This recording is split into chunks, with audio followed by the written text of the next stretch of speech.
Every person in this room should be proud of this report. Rosalynn Carter's compassionate smile and Southern accent masked a competitive drive and determination that helped her husband, Jimmy Carter, win the White House in 1976. Those qualities earned her the label of Steel Magnolia in 1970s media. Former White House Communications Director Jerry Rafshoon remembered why, with Jimmy Carter's first reaction after receiving polling numbers in the final days of the 1980 election that foretold his impending defeat to Ronald Reagan. And he said, only one thing, don't tell Rosalynn. I want to tell her myself. And that was it. She took it harder than him, didn't she? Yeah. And it took me a while to get over it because what I thought and what I still think is that if he had been reelected, things would be different in the country today. In a 2014 interview with Rosalynn Carter, I saw the steel. He's often referred to as the greatest ex-president. Yeah, and I don't like that. He was a great president. People are finding it out. But on a personal visit to her hometown of Plains in 2017, I also saw the Magnolia, as Rosalynn Carter, then 90, spent a sunny afternoon teaching me how to fly fish at the pond in front of her home. I had never used a fly fishing rod, but the former First Lady, who learned the sport late in life, patiently provided hands-on instruction, explaining it's all in the wrist. As the old adage goes, if you give a man a fish, you feed him for a day. If you teach a man to fish, you feed him for a lifetime.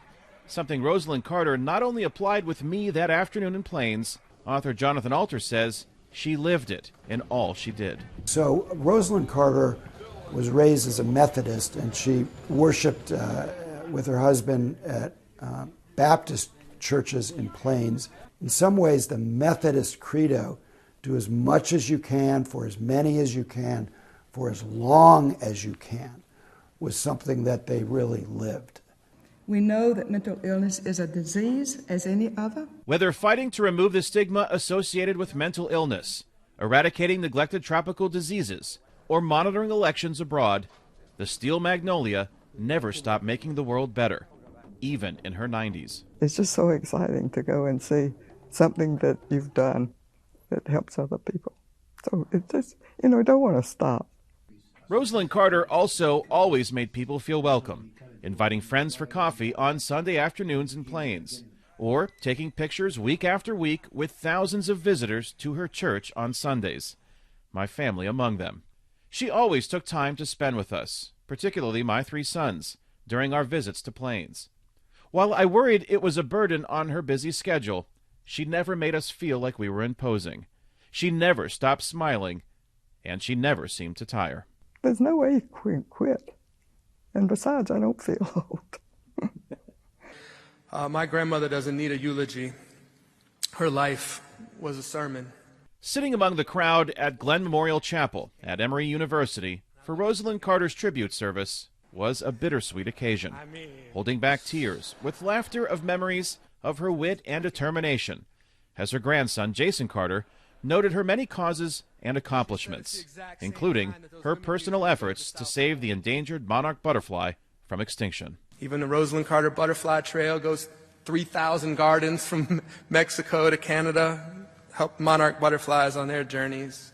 One of those Butterfly Trail gardens lines the streets of Plains, Georgia today. Noticeably absent among the flowers and plants are any magnolias, steel or otherwise. As the hearse carrying her coffin traveled through the town she called home for nearly a century, the realization Plains lost an icon and the world lost a great advocate for numerous important causes is compounded by the sadness my family and I feel over the loss of a friend. But Rosalynn Carter's life and legacy lives on in a healthier world she dedicated her life to improving. It also lives on in the cherished memories of the times she spent with me and my family, especially that afternoon fly fishing at the pond in front of her home, where she shared her joy of a pastime in a place she loved, and near where she is now laid to rest. Kane Farabaugh, VOA News, Plains, Georgia.